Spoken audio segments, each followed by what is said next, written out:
আসসালামু আলাইকুম। Students care YouTube channel এবং ফেসবুক পেজ থেকে তোমাদের সবাইকে স্বাগতম। এই ভিডিওতে আমি তোমাদেরকে অষ্টম শ্রেণীর বিজ্ঞান অনুসন্ধানী বই থেকে ষষ্ঠ অধ্যায় তরঙ্গ ও শব্দ এই অধ্যায়টি নিয়ে আলোচনা করব। এই অধ্যায়টি থেকে আমরা যে সকল বিষয় সম্পর্কে জানব তা হচ্ছে কম্পন বা স্পন্দন, তরঙ্গের ধারণা, তরঙ্গের প্রকারভেদ, তরঙ্গ সংশ্লিষ্ট বিভিন্ন রাশি, শব্দ ও এর গতি। তো আমরা প্রথমে সরল স্পন্দন গতি সম্পর্কে আলোচনা করব। তাহলে সরল স্পন্দন গতি সম্পর্কে জানার পূর্বে আমরা প্রথমে পর্যাবৃত্ত গতি এবং কম্পন বা স্পন্দন সম্পর্কে বিস্তারিত জেনে নেব। তারপরে আমরা সরল স্পন্দন গতিটি নিয়ে আলোচনা করব। কোনো গতিশীল বস্তুকণার গতি যদি এমন হয় যে এটি এর গতি পথের কোনো নির্দিষ্ট বিন্দুকে নির্দিষ্ট সময় পর পর একই দিক থেকে অতিক্রম করে, তবে সেই গতিকে পর্যাবৃত্ত গতি বলে। অর্থাৎ কোনো গতিশীল বস্তুকণা যদি তার গতিপথের কোনো একটি নির্দিষ্ট বিন্দুকে যদি একটি নির্দিষ্ট সময় পর পর একই দিক থেকে অতিক্রম করে থাকে, তাহলে আমরা সেই গতিকে বলবো পর্যাবৃত্ত গতি। যেমন পৃথিবীর ঘূর্ণন গতি, বৈদ্যুতিক পাখার গতি হচ্ছে পর্যাবৃত্ত গতির উদাহরণ। আমরা যদি বৈদ্যুতিক পাখার গতির কথা বিবেচনা করি, বৈদ্যুতিক পাখাটি তার গতিপথের কোনো একটি বিন্দুকে, অর্থাৎ যে কোনো একটি নির্দিষ্ট বিন্দুকে একটি নির্দিষ্ট সময় পর পর একই দিক থেকে অতিক্রম করে থাকে, তাই আমরা বলতে পারি বৈদ্যুতিক পাখার গতি একটি পর্যাবৃত্ত গতি। তারপর যদি আমরা ঘড়ির কাঁটার ঘূর্ণন গতি বিবেচনা করি, ঘড়ির কাঁটার সেকেন্ডের কাঁটা বা মিনিটের কাঁটা বা ঘন্টার কাঁটা তার গতিপথের যে কোনো একটি বিন্দুকে একটি নির্দিষ্ট সময় পর পর একই দিক থেকে অতিক্রম করে থাকে, তাই আমরা বলতে পারি ঘড়ির কাঁটার ঘূর্ণন গতি একটি পর্যাবৃত্ত গতি। তারপরে যদি আমরা পৃথিবীর ঘূর্ণন গতির কথা বিবেচনা করি, আমরা জানি পৃথিবী তার কক্ষপথে 365 দিন পর পর একবার ঘুরে আসে। অর্থাৎ পৃথিবী তার কক্ষপথের যে কোনো একটি নির্দিষ্ট বিন্দুকে একটি নির্দিষ্ট সময় পর পর, অর্থাৎ 365 দিন পর পর একবার একই দিক থেকে অতিক্রম করে থাকে, তাই আমরা বলতে পারি পৃথিবীর ঘূর্ণন গতি একটি পর্যাবৃত্ত গতি। তারপর তোমাদেরকে বলা হয়েছে পর্যাবৃত্ত গতি বৃত্তাকার, উপবৃত্তাকার এবং সরলরৈখিক হতে পারে। আমরা যদি পর্যাবৃত্ত গতির মধ্যে বৈদ্যুতিক পাখার গতি এবং ঘড়ির কাঁটার ঘূর্ণন গতি বিবেচনা করি, তাহলে আমরা দেখতে পাবো এই গতিগুলো হচ্ছে বৃত্তাকার গতি। আর আমরা যদি পৃথিবীর ঘূর্ণন গতির কথা বিবেচনা করি, তাহলে আমরা জানি পৃথিবীর কক্ষপথটি হচ্ছে উপবৃত্তাকার, তাই আমরা বলতে পারি পর্যাবৃত্ত গতি হচ্ছে একটি উপবৃত্তাকার গতি। তারপর বলা হয়েছে পর্যাবৃত্ত গতি হচ্ছে সরলরৈখিক গতি। আমরা যদি একটি সরলরেখা বিবেচনা করি, যার এক প্রান্তে একটি বিন্দু এ রয়েছে এবং অপর প্রান্তে অপর একটি বিন্দু বি রয়েছে, এখানে যদি যে কোনো একটি বস্তুকে যদি আমরা এ প্রান্ত থেকে বি প্রান্ত পর্যন্ত বারবার অতিক্রম করতে দেওয়া হয়, অর্থাৎ এই বস্তুটি যদি এ প্রান্ত থেকে বি প্রান্তে যাবে এবং বি প্রান্ত থেকে পুনরায় এ প্রান্তে আসবে এবং এই ঘটনার পুনরাবৃত্তি যদি করতে থাকে, তাহলে এটি তার গতিপথের একটি নির্দিষ্ট বিন্দুকে একটি নির্দিষ্ট সময় পর পর একই দিক থেকে অতিক্রম করতে থাকবে। অর্থাৎ এই বস্তুটি যখন এ প্রান্ত থেকে বি প্রান্ত অতিক্রম করবে, সেটি তার গতিপথের একটি নির্দিষ্ট বিন্দুকে যে দিকে অতিক্রম করবে এবং একটি নির্দিষ্ট সময় পর বস্তুটি বি প্রান্ত থেকে এ প্রান্তেতে ফিরে এসে পুনরায় যখন বি প্রান্তে অতিক্রম করবে, সে বিন্দুটিকে সে আবার একই দিকে অতিক্রম করবে। অর্থাৎ একটি নির্দিষ্ট সময় পর পর একটি নির্দিষ্ট বিন্দুকে একই দিক থেকে অতিক্রম করবে, তাই আমরা বলতে পারি পর্যাবৃত্ত গতি একটি সরলরৈখিক গতিও হতে পারে।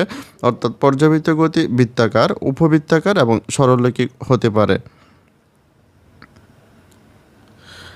তারপর আমরা দেখব স্পন্দন গতি। পর্যাবৃত্ত গতিসম্পন্ন কোনো বস্তু যদি পর্যায়কালের অর্ধেক সময় কোনো নির্দিষ্ট দিকে এবং বাকি অর্ধেক সময় যদি একই পথে তার বিপরীত দিকে চলে, তবে এই গতিকে স্পন্দন গতি বলে। যেমন সরল দোলকের গতি, স্প্রিংয়ের সংকোচন ও প্রসারণ গতি। অর্থাৎ এখানে বলা হয়েছে কোনো পর্যাবৃত্ত গতিসম্পন্ন কণা যদি তার গতিপথের একটি নির্দিষ্ট বিন্দুকে অর্ধেক সময় যেদিকে অতিক্রম করে, বাকি অর্ধেক সময় তার বিপরীত দিকে অতিক্রম করে থাকে, তাহলে সেই গতিকে আমরা বলবো পর্যাবৃত্ত গতি। আমরা যদি স্প্রিংয়ের গতির কথা বিবেচনা করি, আমরা স্প্রিংয়ের নিচ প্রান্তে যদি একটি ভার ঝুলিয়ে দেই, তারপর যদি আমরা ভারটিকে নিচে টেনে ছেড়ে দেয় তাহলে দেখা যাবে যে স্প্রিংটি ক্রমাগত উপর এবং নিচে দুলতে থাকবে। এখানে স্প্রিংটি তার গতিপথের একটি নির্দিষ্ট বিন্দুকে অথবা তার সাম্য অবস্থার কোনো একটি বিন্দুকে অর্ধেক সময় যেদিকে অতিক্রম করবে, বাকি অর্ধেক সময় তার বিপরীত দিকে এবং একই পথে অতিক্রম করে থাকবে। তাই আমরা বলতে পারি স্প্রিংয়ের গতি একটি স্পন্দন গতি। তারপর যদি আমরা একটি সরল দোলকের গতির কথা বিবেচনা করি, অর্থাৎ সরল দোলকটিকে যদি অল্প বিস্তারে অর্থাৎ চারদিকে বা তার চেয়ে কম কোণে দুলতে দেওয়া হয় তাহলে দেখা যাবে যে সরল দোলকের পাথরটি অর্ধেক সময় যেদিকে অতিক্রম করবে এবং তার বাকি অর্ধেক সময় তার বিপরীত দিকে এবং একই পথে অতিক্রম করে থাকবে। তাই আমরা বলতে পারি অল্প বিস্তারে সরল দোলকের গতি একটি স্পন্দন গতি। আশা করি তোমরা পর্যাবৃত্ত গতি এবং স্পন্দন গতি সম্পর্কে একটি পরিষ্কার ধারণা পেয়েছো। তারপর তোমাদেরকে বলা হয়েছে সুতায় ভেদে একটি পাথরকে ডানে বাঁয়ে দুলতে দিলে সেটি হবে পর্যাবৃত্ত গতির একটি উদাহরণ, কারণ পাথরটা যেখান থেকে শুরু করে আবার সেখানে বারবার ফিরে আসে। অর্থাৎ তুমি যদি একটি পাথরকে সুতায় বেঁধে দুলতে দাও তাহলে দেখা যাবে যে পাথরটি তার গতিপথের একটি নির্দিষ্ট বিন্দুকে একটি নির্দিষ্ট সময় পর পর একই দিকে অতিক্রম করবে। তাই আমরা বলতে পারি পাথরকে দুলতে দিলে যে গতিটি হয় অর্থাৎ সরল দোলকের যে গতিটি আমরা দেখতেছি এটিও একটি পর্যাবৃত্ত গতি। এখানে পাথরটির গতির পুনরাবৃত্তির কারণ সম্পর্কে বলা হয়েছে। পাথরটির শক্তি ক্রমাগত বিভব শক্তি থেকে গতিশক্তি এবং গতিশক্তি থেকে বিভব শক্তিতে রূপান্তরিত হতে থাকে। অর্থাৎ তুমি যদি একটি পাথরকে একবার দুলতে দাও তাহলে দেখা যাবে যে পাথরটি বারবার দুলতে থাকবে। এর কারণ হচ্ছে পাথরের মধ্যে যে বিভব শক্তি রয়েছে সেটি গতিশক্তিতে পরিণত হয় এবং গতিশক্তিটি পুনরায় বিভব শক্তিতে পরিণত হয়, যার কারণে পাথরটি বারবার দুলতে থাকে। যদি ঘর্ষণ বা অন্য কোনোভাবে শক্তির ক্ষয় না হতো তাহলে পাথরটা অনন্তকাল একইভাবে দুলতে থাকতো। অর্থাৎ তুমি যদি একটি পাথরকে একবার দুলতে দিতে তাহলে দেখা যেত যে পাথরটি অনন্তকাল একইভাবে দুলতে থাকতো, যদি পাথরটি বাতাসের ঘর্ষণ বা অন্য কোনোভাবে শক্তির ক্ষয় না করতো। এখন আমরা একটি স্থির চিত্রের মাধ্যমে দেখব পাথরটির বিভব শক্তি কীভাবে গতিশক্তিতে পরিণত হয় এবং গতিশক্তি কীভাবে বিভব শক্তিতে পরিণত হয়, অর্থাৎ পাথরটি কীভাবে ক্রমাগত দুলতে থাকে।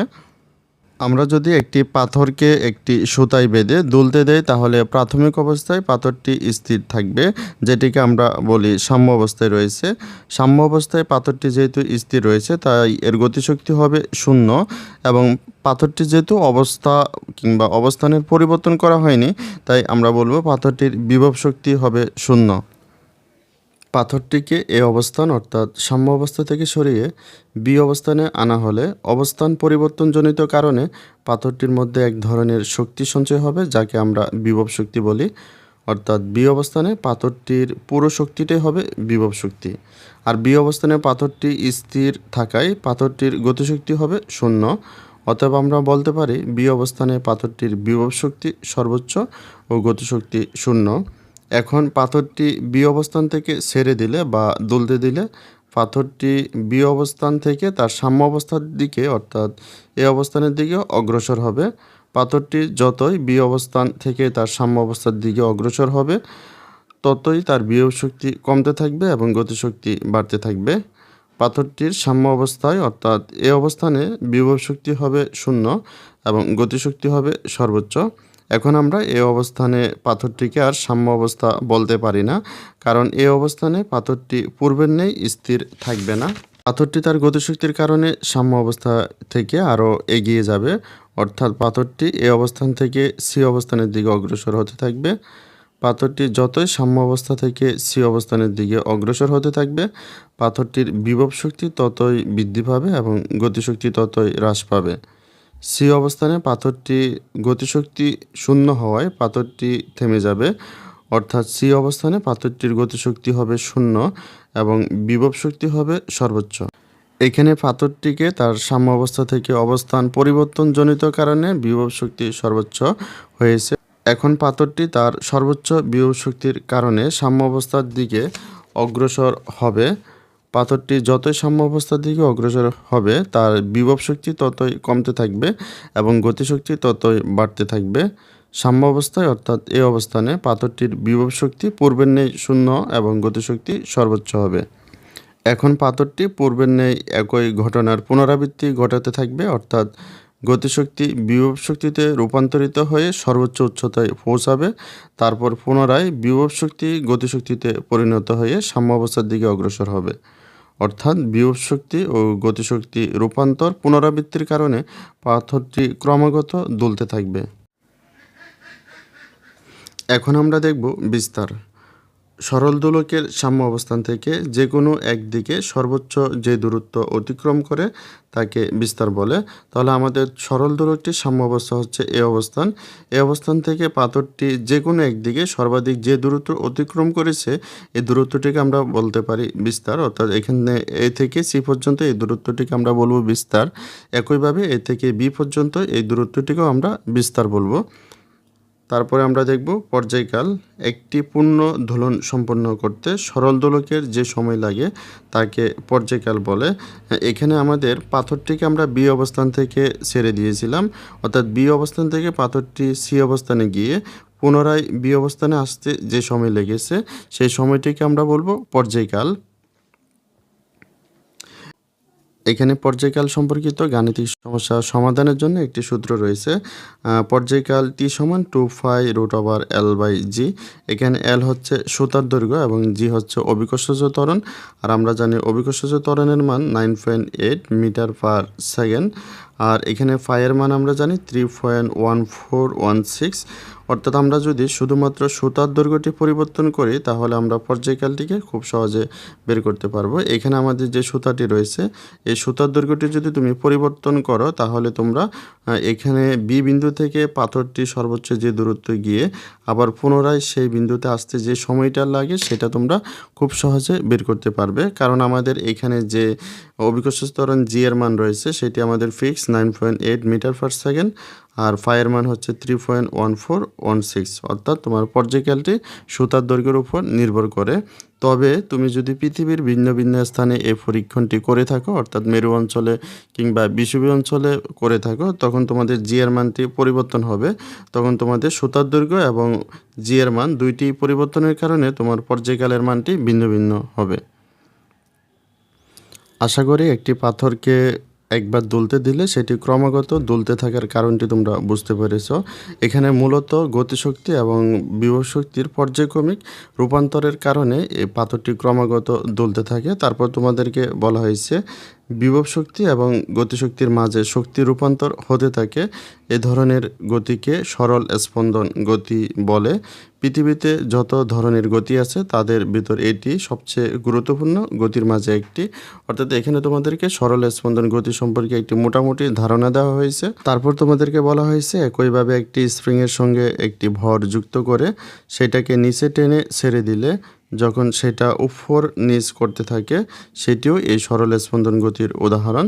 তাহলে এখন আমরা একটি স্থির চিত্রের মাধ্যমে দেখব একটি স্প্রিংকে নিচে টেনে ছেড়ে দিলে সেটি কেন উপরে নিচে দুলতে থাকে এবং এটি যে একটি সরল স্পন্দিত স্পন্দন গতির উদাহরণ তা সম্পর্কে বিস্তারিত জেনে নেব। আমরা যদি একটি স্প্রিংয়ের নিচে একটি ভার ঝুলিয়ে সেটিকে নিচে টেনে ছেড়ে দেই তাহলে স্প্রিংটি ক্রমাগত উপর নিচ দুলতে থাকবে। আমাদের 1 নং চিত্রে স্প্রিংটি স্থির অবস্থায় রয়েছে, অর্থাৎ সাম্য অবস্থায় রয়েছে। এখানে স্প্রিংটি সাম্য অবস্থায় থাকায় তার বিভব শক্তি হবে 0 এবং স্প্রিংটি স্থির থাকায় তার গতিশক্তিও হবে 0। অর্থাৎ 1 নং চিত্রের এই অবস্থানে স্প্রিংটির বিভব শক্তি এবং গতিশক্তি উভয় হবে 0। এখন যদি স্প্রিংটিকে টেনে নিচে আনা হয় তাহলে স্প্রিংটির অবস্থানের ও অবস্থার উভয়ের পরিবর্তনজনিত কারণে তার মধ্যে এক ধরনের শক্তি সঞ্চয় হবে যাকে আমরা বলি বিভব শক্তি। অর্থাৎ 2 নং চিত্রের বি অবস্থানে স্প্রিংটির বিভব শক্তি হবে সর্বোচ্চ এবং স্প্রিংটির স্থির থাকায় তার গতিশক্তি হবে 0। এখন যদি স্প্রিংটিকে ছেড়ে দেওয়া হয় তাহলে স্প্রিংটির বিভব শক্তি গতিশক্তিতে রূপান্তরিত হয়ে তার সাম্য অবস্থার দিকে অগ্রসর হতে থাকবে। সাম্য অবস্থায় স্প্রিংটির বিভব শক্তি হবে 0 এবং গতিশক্তি হবে সর্বোচ্চ। অর্থাৎ 3 নং চিত্রের এই অবস্থানে স্প্রিংটির বিভব শক্তি 0 ও গতিশক্তি সর্বোচ্চ। এখন স্প্রিংটিকে আমরা সাম্য অবস্থা বলতে পারবো না, কারণ এই মুহূর্তে স্প্রিংটি গতিশক্তির কারণে উপরের দিকে অগ্রসর হতে থাকবে। স্প্রিংটি সাম্য অবস্থা থেকে যতই উপরের দিকে অগ্রসর হতে থাকবে স্প্রিংটির বিভব শক্তি ততই বাড়তে থাকবে এবং গতিশক্তি ততই কমতে থাকবে। অর্থাৎ 4 নং চিত্রে সি অবস্থানে স্প্রিংটির বিভব শক্তি সর্বোচ্চ এবং গতিশক্তি হবে 0। এভাবে পর্যায়ক্রমে স্প্রিংটির গতিশক্তি ও বিভব শক্তি রূপান্তরের মাধ্যমে স্প্রিংটি ক্রমাগত উপর নিচ দুলতে থাকবে। আশা করি তোমরা স্প্রিংটি সরল স্পন্দনের মাধ্যমে কিভাবে উপরে নিচে দুলতে থাকে সেই বিষয়টি বুঝতে পেরেছো। তারপর তোমাদেরকে বলা হয়েছে এভাবে ছবিতে দেখানো উপায়ে ভরটি বিভব শক্তি এবং গতিশক্তির মাঝে রূপান্তরিত হয়ে স্পন্দিত হতে থাকে। অর্থাৎ স্প্রিংয়ের মধ্যে যে ভরটি আমরা ঝুলিয়ে দিই সেটি একবার বিভব শক্তিতে পরিণত হবে, একবার গতিশক্তিতে পরিণত হবে। অর্থাৎ এখানে মূলত বিভব শক্তিতে পরিবর্তিত হয়ে গতিশক্তিতে পরিণত হয় এবং গতিশক্তি রূপান্তরিত হয়ে বিভব শক্তিতে পরিণত হয়। এই যে পরিবর্তন, এই পরিবর্তনের মাধ্যমে স্প্রিংটি ক্রমাগত উপরে নিচে দুলতে থাকে। তাহলে ভিডিওটি এ পর্যন্তই। পরবর্তী ভিডিওতে আমি তোমাদেরকে এই অধ্যায়ের পরবর্তী অংশটি নিয়ে আলোচনা করব। ভিডিওটি তোমাদের কাছে ভালো লাগলে কমেন্টে জানাতে পারো এবং পরবর্তী সকল ভিডিওগুলো সবার আগে পাওয়ার জন্য চ্যানেলটিকে এখনই সাবস্ক্রাইব করে রাখো। আর যারা সাবস্ক্রাইব করেছো তাদেরকে অসংখ্য ধন্যবাদ।